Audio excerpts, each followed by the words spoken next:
बहुत पुराने समय की बात है। एक छोटे से गांव में रामू नाम का एक गरीब किसान रहता था।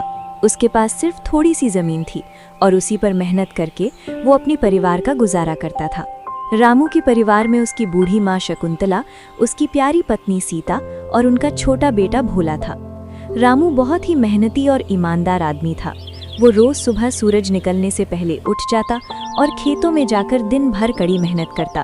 फिर भी कई बार उसकी फसल अच्छी नहीं होती थी, क्योंकि उसके पास बीज ठीक से नहीं होते और सिंचाई की सुविधा भी सीमित थी। ज्यादातर खेती उसे बारिश पर ही निर्भर करनी पड़ती थी। लेकिन रामू कभी शिकायत नहीं करता। वो हमेशा भगवान का धन्यवाद करता और मेहनत में भरोसा रखता। उसी गांव में सेठ धनराज नाम का एक बहुत अमीर और ताकतवर आदमी भी रहता था, लेकिन उसका स्वभाव बहुत लालची और कठोर था। वो गरीब किसानों को ऊंचे ब्याज पर पैसे देता और बाद में उनकी जमीन हड़प लेता। एक साल गांव में बहुत भयंकर सूखा पड़ गया। महीनों तक बारिश नहीं हुई और खेतों की सारी फसलें सूख गईं। रामू और गांव के किसान बड़े ही परेशान हो गए।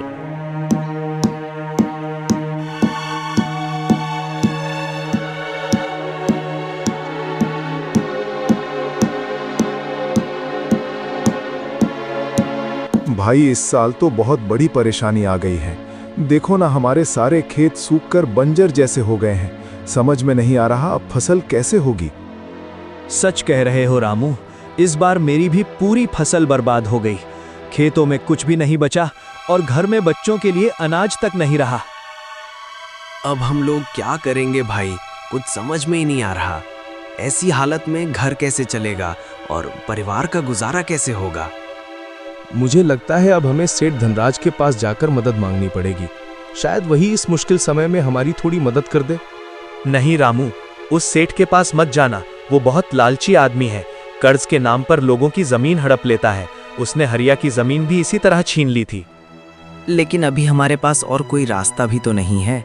ऐसी मुश्किल घड़ी में समझ नहीं आ रहा कि हम क्या करें। किसानों ने आपस में सलाह की कि वे पंचायत से मदद मांगेंगे।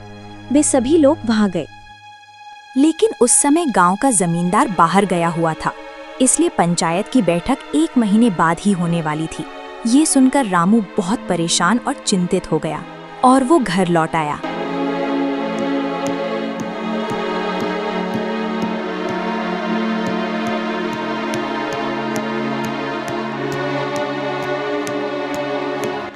सीता, अब क्या होगा? घर में खाने के लिए भी कुछ नहीं बचा है। समझ नहीं आ रहा कि इस मुश्किल समय में हम घर का खर्च कैसे चलाएंगे। ऐजे, आप चिंता मत कीजिए, भगवान पर भरोसा रखिए, वो जरूर हमारी मदद करेंगे। देर सवेर कोई ना कोई रास्ता जरूर निकल आएगा। मैं सोच रहा हूँ कि सेठ धनराज से थोड़ा कर्ज ले लूं। शायद उसी की मदद से अभी हमारी ये बड़ी परेशानी कुछ समय के लिए टल जाए और घर का गुजारा चल सके। मुझे पता है वो बहुत लालची आदमी है, लेकिन अभी हमारे पास कोई दूसरा रास्ता भी नहीं है। मजबूरी में हमें उसी के पास जाना पड़ सकता है।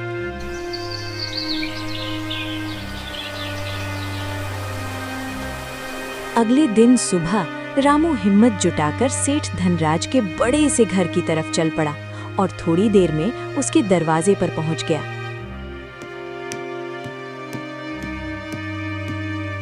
आओ रामू, अंदर आओ। सुना है इस साल तुम्हारी फसल पूरी तरह खराब हो गई और खेतों की हालत भी बहुत खराब हो गई है। हाँ सेठ जी, मैं आपसे थोड़ी मदद लेने आया हूँ। इस मुश्किल समय में मुझे आपकी सहारे की जरूरत पड़ गई है, इसलिए आपके पास आया हूँ।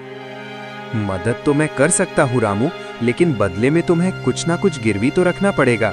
बिना गिरवी के मैं किसी को भी कर्ज नहीं देता।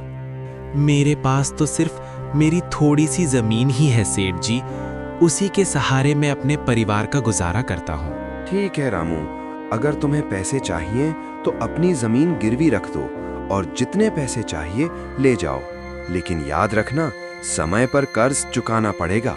मजबूरी में रामू ने कागज पर अपना अंगूठा लगा दिया और सेठ से कर्ज ले लिया। फिर उसने उन पैसों से बीज खरीदे और दोबारा खेतों में मेहनत से काम शुरू कर दिया। कुछ महीनों बाद अच्छी बारिश हुई और इस बार रामू की फसल बहुत अच्छी हुई। सीता, देखो इस बार हमारी फसल कितनी अच्छी हुई है। पूरे खेत में हर तरफ हरियाली छाई हुई है। देखकर मन खुश हो जाता है। हाँ, अब हमारी फसल इतनी अच्छी हुई है कि हम आराम से सेठ का कर्ज चुका सकते हैं।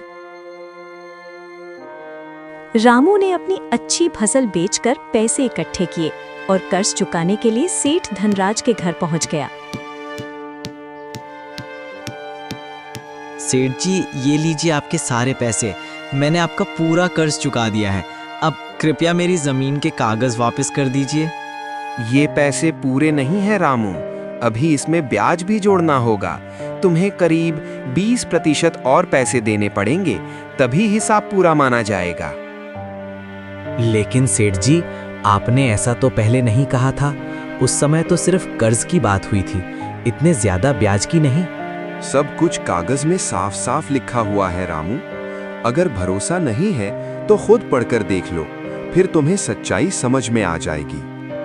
सेठ धनराज की बात सुनकर रामू के पैरों तले जमीन खिसक गई। उसने कभी सोचा भी नहीं था कि सेठ इस तरह से धोखा देगा। उसकी आंखों में आंसू आ गए, लेकिन उसने हिम्मत नहीं हारी। सेठ जी, मैं एक गरीब किसान हूँ। मैंने दिन रात मेहनत करके आपका पैसा लौटाया है। आप मेरे साथ ऐसा अन्याय मत कीजिए। रामू, ये दुनिया भावनाओं से नहीं, कागज और पैसों से चलती है। अगर पैसे पूरे नहीं दिए तो तुम्हारी जमीन अब मेरी होगी। रामू उदास मन से घर लौट आया। उसने सारी बात अपनी पत्नी सीता को बताई। ये सरासर अन्याय है, हम चुप नहीं बैठेंगे। गांव की पंचायत में न्याय जरूर मिलेगा।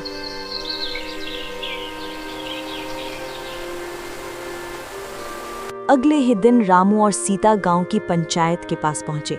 इस बार जमींदार भी वापस आ चुका था और पूरे गांव के लोग वहां इकट्ठा हो गए। रामू, तुम बिना घबराए अपनी पूरी बात सबके सामने साफ साफ रखो। यहाँ हर कोई तुम्हें ध्यान से सुनेगा और तुम्हें न्याय जरूर मिलेगा। मालिक, मैंने सेठ धनराज से कर्ज लिया था और अब पूरा पैसा चुका दिया है, लेकिन अब वो मुझसे और पैसे मांग रहा है और मेरी जमीन हड़पना चाहता है। मैंने जो किया है कागज के हिसाब से किया है, सब कुछ लिखा हुआ है। पंचायत प्रमुख ने कागज को ध्यान से पढ़ा। तभी गांव का एक बूढ़ा और समझदार आदमी आगे आया। मालिक, रामू पढ़ा लिखा नहीं है। सेठ ने चालाकी से कागज में ब्याज की शर्त छुपाकर लिखी है। ये सीधा सीधा धोखा है। गांव के लोग भी रामू के समर्थन में खड़े हो गए। हाँ मालिक, ये गलत है। सेठ हमेशा गरीबों के साथ ऐसा करता है। पंचायत प्रमुख ने कुछ देर सोचने के बाद अपना फैसला सुनाया। सेठ धनराज, तुमने लालच में आकर एक गरीब किसान के साथ धोखा किया है। ये पंचायत तुम्हें आदेश देती है कि रामू की जमीन तुरंत वापस करो और भविष्य में ऐसा अन्याय मत करना। जी, जैसा आप कहें। सेठ धनराज को मजबूरी में रामू के कागज वापस करने पड़े। रामू के चेहरे पर खुशी साफ झलक रही थी। धन्यवाद मालिक, आपने आज एक गरीब किसान को न्याय दिलाया है। उस दिन के बाद सेठ धनराज ने कभी किसी गरीब के साथ धोखा करने की हिम्मत नहीं की और रामू अपनी मेहनत और ईमानदारी से अपने परिवार के साथ खुशी खुशी रहने लगा। लालच हमेशा बुरा होता है और सच्चाई व मेहनत का फल एक दिन जरूर मिलता है।